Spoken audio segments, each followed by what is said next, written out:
On illegal immigration. Don't let the media fool the media. Very strong on illegal immigration. We have to be. We have no choice. We either have a country or we don't. We either have borders or we don't. The wall is very important. But so I'll be making a speech on that, I would say, over the next week, laying out an exact plan, and I think people will have great respect for the plan.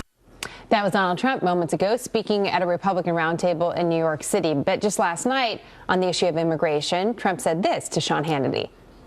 So you have somebody that's been in the country for 20 years, has done a great job, has a job and everything else. Okay, do we take him and the family, her or him or whatever, and send them out? And they're gone? Or when somebody really has shown, it's called like the merit system, other than they did break the law in the first place, okay? And that's a little unfair to people, but we're going to let people come in anyway. They'll come in legally. We're going to let people come in anyway. It's not going to have an impact. So do we tell these people to get out, number one, or do we work with them and let them stay in some form?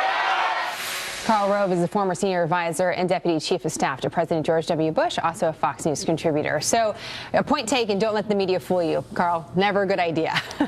But on these issues of immigration, you saw just these two comments from Donald Trump, and this is the reason why people are raising questions about where he stands now on immigration. How do you see it?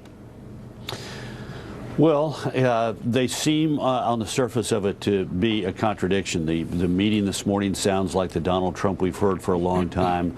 The second Donald Trump seems new, but I would remind you that even during the primaries, he initially said we're going to build a wall and deport everybody, and then he said we're going to build a beautiful door in that beautiful wall and let them come back in. So there's been this tension all along. I would say this: I think this is going to cause him problems among some of his hardcore supporters, but probably less than you might anticipate if he does say there ought to be a path to legalization, to legal status. Yeah, and here's why.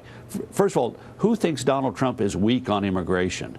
I mean, here's the guy who wants to have extreme vetting and build a wall and make Mexico pay for it. And also, I'd make this point. Take a look at the polls, the Fox exit polls in the battleground states, the Republican primaries.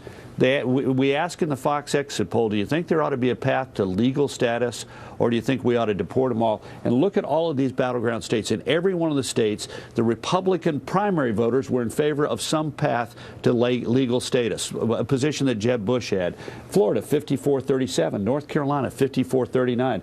New Hampshire, 56-41. Ohio, 57-39. So my point is that even among the hardcore, the people who turned out and voted in primaries, he wins the primary by a good margin, and a lot of his people are saying, let him have a path to legal citizenship. So they're being drawn to him because of the other toughness of his status. In political science, we call it a heuristic, a shortcut to understand something, and they think he's hard on immigration, and they're willing to tolerate this. It's a new word for us, a new term.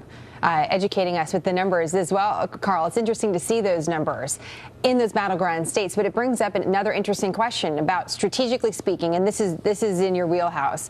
How big of an issue is immigration overall in those key battleground states that Donald Trump has to win? Is it the top issue, or is it really about jobs? Well, it's an issue in two respects. It is an issue of particular importance to the Latino population. Mitt Romney won 27% of the Latino vote after saying self-deportation and lost the election. George W. Bush had developed strong links with the Latino community, won 44% of them in 2004, and won re-election. You got to get better than 27. Right now, Trump in the national polls is around 23% among Latinos. That would point to a very big difficulty in the general election. So it will have an impact on them.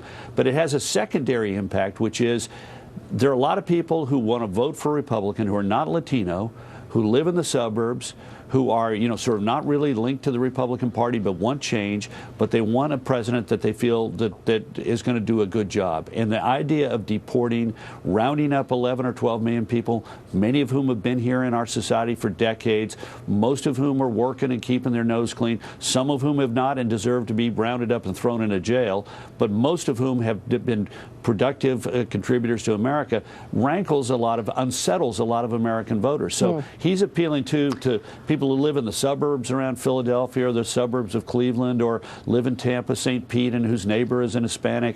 This is an appeal that goes beyond just the Latino So let's talk community. strategy then. I'm curious in getting that message out, whatever your message is eventually, if you're the Trump campaign on immigration. We see him holding the rallies. There's a big question about whether he'll have a policy speech about immigration. He says he will, but it's been scheduled and then it's been moved.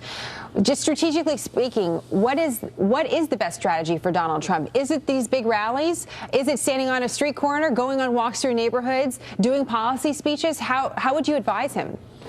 Well, the answer to your question is yes, all of those. But I think one of the key things is where is he doing all of those things? Where is he walking the streets? Where is he having the roundtables? Where is he visiting businesses? Where is he having the rallies? Think about the last couple of days. Today he's going to be in New Hampshire, but yesterday he was in Mississippi last night. He was in Austin, Texas, where I'm coming to you from.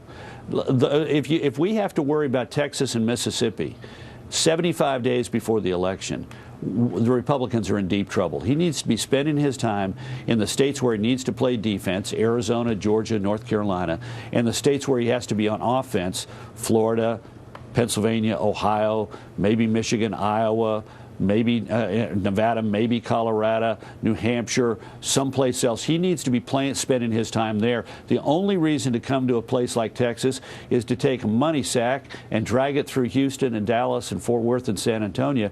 Coming to Austin, Texas, which is a little blue marble in the middle of a red state, I'm not certain was particularly useful, nor going to Jackson, Mississippi. He did do some fundraising in Texas between events. So point well taken, and we'll continue to watch the strategy moving forward. Carl, great to see you as always. Thank you. You bet. Thank you.